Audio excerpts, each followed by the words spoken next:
오늘은 2주택을 넘어서 3주택 또는 그 이상으로 세팅하려고 할 때 미리 계산해야 될 것들을 정리해 보겠습니다. 시청하시기 전에 구독과 좋아요 눌러주시고 멤버십 가입도 부탁드립니다. 먼저 제 채널에 6월 14일자로 2주택은 필수, 3주택은 선택이라는 주제로 영상을 올렸었는데 간단히 내용을 말씀드리자면 지금 가진 집보다 더 좋은 집을 사기 위해서는 총 자산 규모를 더 늘려서 근로소득의 한계를 넘어야 되고 그렇게 하기 위해서 팔지 않을 똘똘한 한 채를 본진으로 삼고 시세 차익을 위한 확장용 주택을 세금을 고려해서 사야 된다는 내용입니다. 그래서 2주택까지는 비규제 지역을 선택하면 취득세나 양도세 중과를 받지 않기 때문에 그나마 쉽게 접근이 가능한데 3주택부터는 세금 때문에 부담스럽게 느끼시는 분이 많으실 겁니다.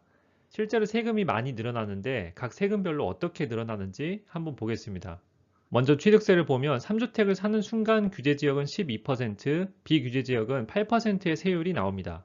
원래 취득세율이 1%대였던 걸 감안하면 비규제지역을 매입한다고 해도 8%로 갑자기 확 오르기 때문에 부담스러운 것이 사실입니다. 이번에는 종부세를 보면 비규제지역의 두 번째 주택을 살 경우에는 약간 증가하지만 3주택이 되는 순간 규제를 사던 비규제를 사던 종부세율을 최대 중과로 맞게 됩니다. 취득세야 나중에 양도세 낼 때 비용 처리라도 할 수 있지만 종부세는 그냥 나가는 돈이기 때문에 더 부담스럽습니다. 마지막으로 양도세인데 이 부분에서는 규제지역과 비규제지역이 크게 차이가 납니다. 3주택 이상이어도 비규제지역에서는 2년 이상 보유만 하면 기본세율이기 때문에 3주택 이상으로 세팅하려면 비규제지역이 좋겠죠. 그런데 앞에서 이야기한 중과세를 적용받지 않는 예외 규정이 있습니다. 주택 공시가격이 1억 이하인 경우에는 3주택이어도 취득세가 기본세율로 나오고 수도권 외 공시가 3억 이하인 경우에는 규제지역 3주택이어도 양도세 중과를 맞지 않습니다. 이 예외 규정을 사람들은 이미 기막히게 파고들어서 돈을 벌려고 뛰어들었고 지금도 진행 중입니다. 최근 기사를 보면 양도세를 피하려고 공시가 3억 미만 주택을 777채 샀다는 사람도 있고 공시가 1억 이하 아파트를 하도 사서 가격이 오르니까 국토부가 이제서야 이상거래를 조사하겠다고 발표를 하기까지 했습니다. 물론 정부 규제의 빈틈으로 풍선 효과가 작용해서 공시가 3억 또는 공시가 1억 이하의 저가주택이 상승한 것도 있지만 그동안 못 올랐던 저가주택의 키 맞추기는 풍선 효과가 없었더라도 일어났을 현상입니다. 정부 규제로 인해 상승이 더 급하게 일어났고 저가주택의 상승이 규제 경계에 있는 주택의 가격을 다시 밀어내는 식으로 퍼지고 있습니다. 그러면 취득세나 양도세 혜택이 있는 예외 규정에 해당하는 주택만 투자를 해야 될까요? 그렇지 않습니다.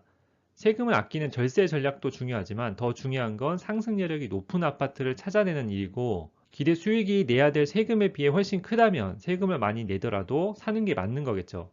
그리고 예외 규정에 저가주택을 투자해도 종부세와 임대소득세는 어차피 나오기 때문에 어떤 주택을 사든지 간에 이 세금 계산을 잘 해야 됩니다.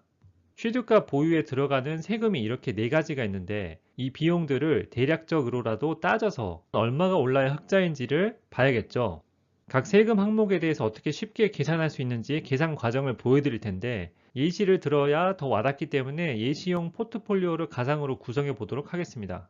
이렇게 예시용 포트폴리오를 만들어 봤는데 첫 번째는 조정지역의 시세가 9억 1천만 원 정도 하는 아파트를 공동 명의로 가지고 있고 4억 5천에 전세를 줬습니다. 두 번째는 비규제 지역에 5억 7천 정도 하는 아파트이고 4억에 전세를 줬습니다.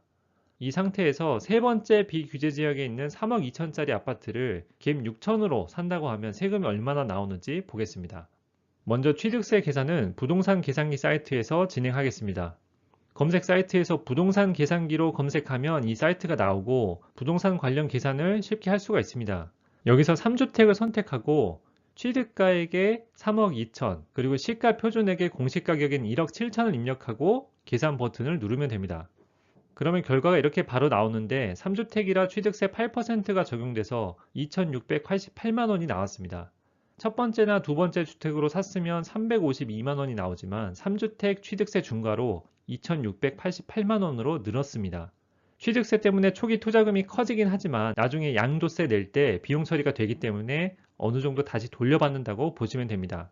이번에는 종합부동산세를 계산해 볼 건데 다주택자의 경우 공시가의 합이 6억이 넘어야 그때부터 과세가 되기 시작합니다. 1번 아파트의 경우에는 지분이 50%이기 때문에 5억 2천의 절반인 2억 6천이 적용이 돼서 1번, 2번 아파트를 더해도 6억이 안 되는데 3번을 더하면 6억이 넘어가서 종부세가 나오기 시작합니다. 6억 이하로는 종부세가 한 푼도 안 나오기 때문에 정부가 권장하는 6억까지 안 채우신 분들은 더 분발하셔야겠죠. 종부세 계산도 부동산 계산기 사이트에서 진행하겠습니다. 아파트 3개 각각의 공시가격을 입력하고 첫 번째 아파트는 지분을 체크하고 50%를 입력했습니다.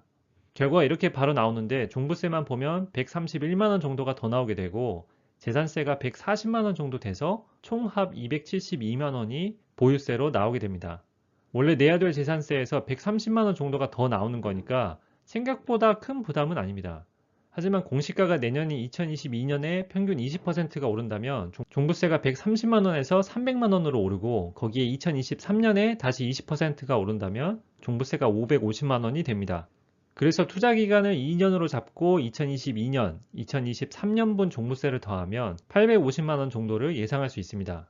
재산세와 종부세를 더하면 2022년에는 481만 원이 예상되고 2023년에는 780만 원이 예상됩니다. 그러면 2년간 총 보유세가 1261만 원 정도로 예상이 되고 더 나올 수도 덜 나올 수도 있기 때문에 1500만 원 정도는 대비를 해놓는 것이 좋겠죠. 다음은 임대소득세인데 내가 월세를 주지 않고 전세만 주더라도 주택수가 3채가 넘어가기 시작하면 전세금을 세입자한테 공짜로 빌렸으니 그에 대한 이자 수입이 있다고 간주하고 이 간주 임대료에 대한 임대소득세가 발생합니다.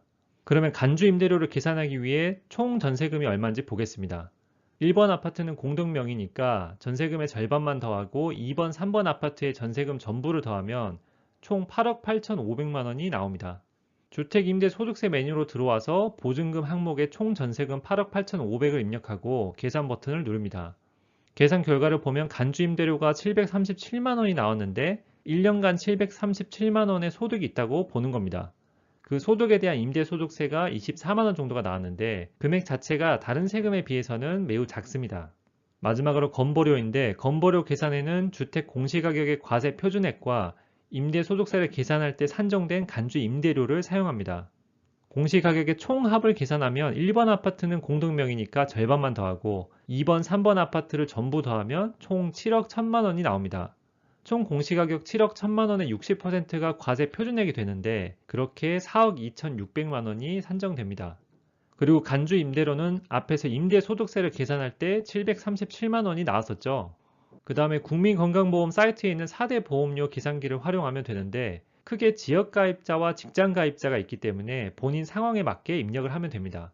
그런데 직장가입자는 기타 소득이 3,400만 원이 넘어야 건보료가 오르는데 간주임대료가 737만 원이었기 때문에 직장가입자의 건보료는 변화가 없습니다. 반면에 지역가입자의 경우에는 간주임대료로 인한 주택임대소득과 주택분에 대한 과세 표준액에 따라 건보료 차이가 많이 납니다. 지역보험료 모의계산 페이지에서 사업소득 연 3천만 원이라고 가정하고 주택임대소득에 737만 원을 입력했습니다. 그리고 아래 재산금액의 주택 항목에 과세 표준액인 4억 2,600만 원을 입력했습니다. 여기에 다른 재산이나 차가 있는 분들은 추가로 입력을 하고 계산하면 됩니다. 그러면 예상 지역 보험료가 월 41만 원 정도 나옵니다. 이 결과는 올해 공시가격 기준의 결과인데 매년 20%씩 공시가격이 인상된다고 가정하고 건보료를 계산해 보면 2022년에는 43만 원 정도, 2023년에는 45만 원 정도로 종부세보다는 인상률이 미미한 것을 알 수 있습니다. 그렇다면 2022년과 2023년 2년간 건보료 총합은 1,047만 원이 나옵니다. 모아보니 금액이 크긴 한데 사업소득의 영향이 더 크고 종부세보다는 공시가의 영향을 덜 받는 경향이 있습니다. 지금까지 2년분에 해당하는 각종 세금들을 계산해 봤는데 총합이 5,020만 원이 나옵니다. 원래 내야 될 세금인 1번 아파트와 2번 아파트의 재산세는 빼고 사업소득에 대한 건보료를 제외하면 3번 아파트를 매입함으로 인해서 실제로는 대략 4천만 원 정도의 추가 지출이 발생합니다. 세 번째 주택을 비규제 지역에 매입했고 취득세를 포함한 비용 공제가 크기 때문에 양도세가 적게 나오긴 합니다. 그래서 비용으로 들어간 4천만 원을 회수하려면 4,300만 원 이상 상승해야 되고 그러면 3억 6,300만 원이 손익분기점이 됩니다. 그렇다면 세 번째 주택을 살지 말지 고민을 할 때 3억 2천에 매입한 그 아파트가 3억 6,300을 넘길 건지 아닌지만 판단을 하면 되는 것이죠. 상승 여력이 훨씬 더 크다고 판단이 되면 매입하는 것이 더 나은 선택이 될 겁니다. 지금까지 다주택 포지션을 선택했을 때 어떻게 세금 비용을 계산하는지 알아봤습니다. 실제로 직접 숫자를 뽑아보면 의사결정에 큰 도움이 됩니다. 다만 계산 과정에서 다른 세금은 큰 변화가 없지만 공시가 상승으로 인한 종부세 증가가 굉장히 가파르다는 점은 조심해야 됩니다. 매해 상승폭이 크기 때문에 보유 기간에 맞춰서 미리 예비 자금을 잘 준비하시고 매도는 최대한 6월 1일 이전에 하는 식으로 대응하는 것이 좋겠습니다. 여기까지 봐주셔서 감사합니다. 내용이 도움이 되셨다면 힘내솔리라고 구독과 좋아요 부탁드리고 지역 전망과 예상되는 상승률이 궁금하시다면 멤버십 가입하셔서 정보 얻어가시기 바랍니다. 감사합니다.